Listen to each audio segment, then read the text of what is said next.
సార్వత్రిక ఎన్నికలకు సిద్ధమైన ఏపీ కాంగ్రెస్ ప్రజలను ఆకట్టుకునేందుకు పలు సంక్షేమ పథకాలను ప్రకటించింది. ఇవాళ విజయవాడలో కాంగ్రెస్ నేతల సమావేశానికి హాజరైన AP PCC chief YS Sharmila గడప గడపకు కాంగ్రెస్ పేరిట కాంగ్రెస్ ఎన్నికల ప్రచారాన్ని ప్రారంభించారు. ఈ సందర్భంగా 9 గ్యారెంటీలను ప్రకటించారు. వైసీపీ టీడీపీ మోసాలను కాంగ్రెస్ శ్రేణులు ఇంటింటికి తిరిగి ప్రతి ఒక్కరికి వివరించాలని కోరారు. చంద్రబాబు జగన్ ఇద్దరేనని, ఒకరిది బీజేపీ బహిరంగ పొత్తు అయితే మరొకరిది రహస్య పొత్తు అని ధ్వజమెత్తారు.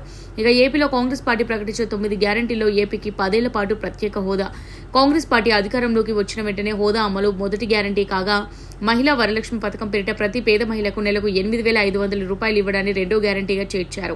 రైతులకు 2 లక్షల రూపాయల రుణమాఫీ, రైతులకు పెట్టుబడిపై 50% లాభంతో కొత్త మద్దతు ధర, ఉపాధి హామీ కూలీల కనీస వేతనం 400 రూపాయల అందజేత వరుసగా 3, 4, 5 గ్యారంటీలుగా ప్రకటించింది.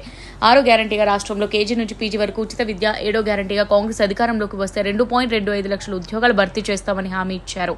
ఇల్లు లేని ప్రతి పేద మహిళకు 5 లక్షల రూపాయలు అందించి పక్కా ఇల్లు ఇస్తామంటూ 8వ గ్యారంటీగా చేర్చిన కాంగ్రెస్ చివరిగా అర్హులైన ప్రతి ఒక్కరికి 4,000 రూపాయల పెన్షన్ అందిస్తామని 9వ గ్యారంటీగా చేర్చింది. పథకంలో ఇంట్లో ఎంతమంది అర్హులు ఉంటే అందరికీ పెన్షన్ ఇస్తామని పేర్కొంది.